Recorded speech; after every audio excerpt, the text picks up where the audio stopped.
નમસ્કાર, હું છું પ્રિયા અને તમે જોઈ રહ્યા છો જનતા કી જાણકારી ન્યૂઝ।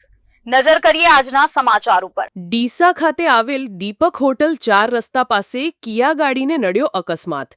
રાણીવાડાના સોની પરિવારના 2 લોકો ડીસા સોની સમાજમાં મોતમાં આવતા હતા તે સમયે નડ્યો અકસ્માત।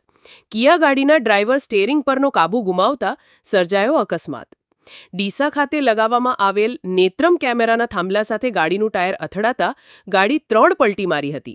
આ અકસ્માતમાં 2 વ્યક્તિ ઈજાગ્રસ્ત થયા હતા। અકસ્માતની ઘટના સ્થળે સગા સંબંધી આવી જતા તાત્કાલિક ખાનગી હોસ્પિટલ ખાતે ખસેડવામાં આવ્યા હતા।